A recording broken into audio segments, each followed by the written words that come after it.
সেই জন্য এইরকম একটি ফ্যামিলি কার্ড আপনাদের কাছে পৌঁছে দিতে চাই মা বোনদের কাছে, যেই ফ্যামিলি কার্ডের কথা একটু আগে আমি বলেছি। আসসালামু আলাইকুম জনাব তারেক রহমান সাহেব, আপনার প্রতি সম্মান এবং রেসপেক্ট রেখেই কথাগুলো বলতেছি। এই যে আপনি সহ আপনার দলের নেতাকর্মীরা বাংলাদেশের মানুষদেরকে ফ্যামিলি কার্ডের গান শোনাচ্ছেন, সো শোনার no problem, but I have a question. এই যে ফ্যামিলি কার্ডের যে অর্থটা, ফ্যামিলি কার্ডের যে টাকাটা, এই টাকাটা মূলত আসবে কোথা থেকে? এই টাকাটা মূলত উৎস কি? যেহেতু আপনি একজন president of our future Bangladesh, আপনি বাংলাদেশের একজন ভবিষ্যৎ কর্ণধার, so please clear the matter. আপনি এই বিষয়টা জনগণের সামনে ক্লিয়ার করুন। অ্যাজ এ বাংলাদেশি নাগরিক হিসেবে এটা আমার জানার অধিকার।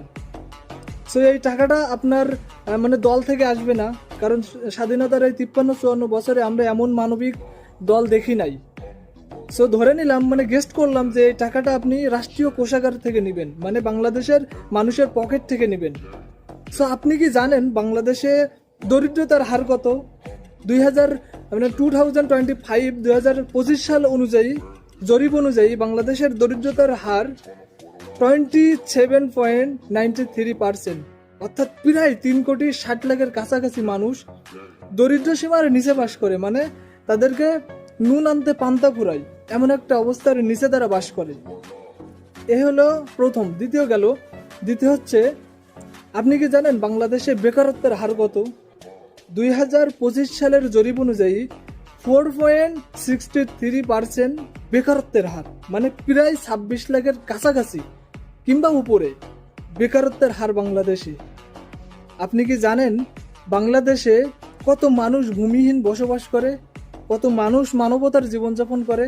আপনি কি জানেন বাংলাদেশে 64টা জেলায় কি পরিমাণ পথশিশু রাস্তায় রাস্তায় ঘোরে?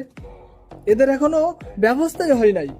আপনি কি জানেন বাংলাদেশে এখনো পর্যন্ত কত অঞ্চলে মানুষ মাটির রাস্তা দিয়ে চলাচল করে? এই যে সমস্যাগুলো, রাষ্ট্রের এই যে বড় বড় সমস্যাগুলো নিরসনের নামে কোনো মানে কথাই আমরা দেখি না, কিন্তু এই যে ফ্যামিলি কার্ডের জন্য আমরা ঠিকই নির্বাচনের আগে আপনাদের মুখে কথা শুনি, কিন্তু এই যে সমস্যাগুলো আপনারা কিভাবে নিরসন করবেন? এদের মানে এই যে মানুষগুলো 3,60,00,000 মানুষ দরিদ্র সীমার নিচে বাস করে, এদের পকেট থেকে আপনি কিভাবে এই ফ্যামিলি কার্ডের টাকা নিবেন? এটা আপনার কাছে আমার প্রশ্ন। যেহেতু রাষ্ট্র সংস্কারের কাজ আগে, ফ্যামিলি কার্ড নিয়ে তো আমাদের এখন কোনো কাজ নাই। সো এটা আপনার কাছে প্রশ্ন যে এই টাকাটা আপনি আনবেন কোথা থেকে? এজ এ বাংলাদেশের নাগরিক হিসেবে, বাংলাদেশের প্রবাসী হিসেবে এটা আপনার কাছে আমার প্রশ্ন।